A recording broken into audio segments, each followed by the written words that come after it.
Alright everyone, we have Tangram City by Uwe Rosenberg coming to us from Capstone Games and Korea Board Games.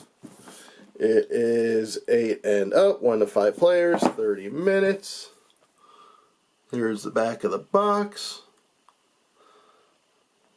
And then I'll be right back with what is inside.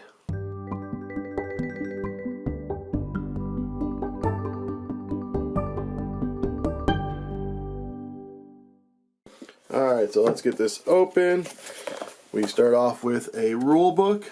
There is not much to this rule book. You have the components, the objective of the game, the setup. Here is your gameplay and the game setup for a 2-player game. Deal cards. It varies based on player count.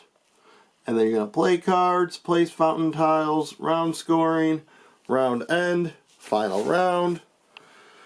The puzzle rules, basically how you are able to lay your tiles, the end of the game, the planning bonus, the balance bonus, and your rest of the stuff. Alrighty, now for the components in the box. You have a score track. You have player boards. So each person has a player board. You can see the color there. This is their balance one. And then this is the side that starts with nature, and then like the city, and you'll notice that the different boards have different starting locations.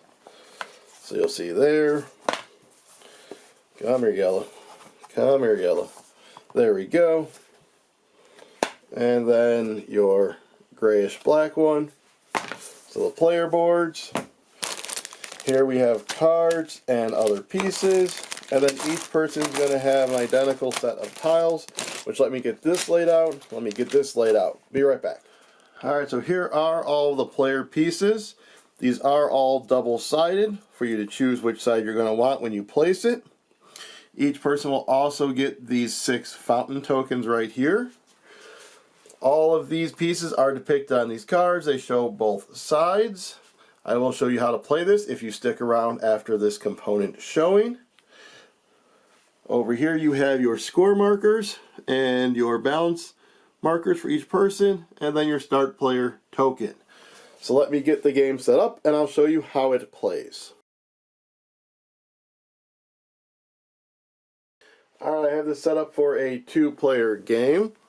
You have your score track with the score markers there. They are double-sided in case you go past 100. You'll have your 6 fountain tokens set off to the side, and then you have all of your various other pieces over here. Now, each round, except for the last round, 4 cards get dealt out. How they get dealt out will be dependent on player count. In a 1-player game, you're going to lay all 4 out in a row, 2 face up, 2 face down. Here in the 2-player game, it's going to be 1 card face down to each player, 1 face up in the middle, and 1 face down in the middle. Then everyone will start with the face up card in the middle, and they'll find that piece and they'll place it on their board. You cannot go off the board, you cannot cover things, you cannot overlap pieces. However, you can flip it to either side, and it does not necessarily have to be adjacent to anything previously on the board. But we'll go ahead and start with this one. You are allowed to look at your card. If a card has this little symbol there, that means there are pieces that may look similar, so make sure you are grabbing the correct piece. So after you do the face up card, you'll flip the face down card over, and you'll then do that piece. So that is this one here. I think we're going to go this way. Then, whoever has the start player marker, so in this instance we'll say my opponent, they'll play their card. So now we are playing this piece. So we'll find that piece and we'll place it on our board here. So obviously I can't go up here. I think we're going to go off this way. And then finally you will play your card. So this is the little triangle guy. So we'll grab that and let's place him right there. Now, after everyone has placed all of their pieces, you are going to then place one of your fountain tiles. Fountain tile can go anywhere.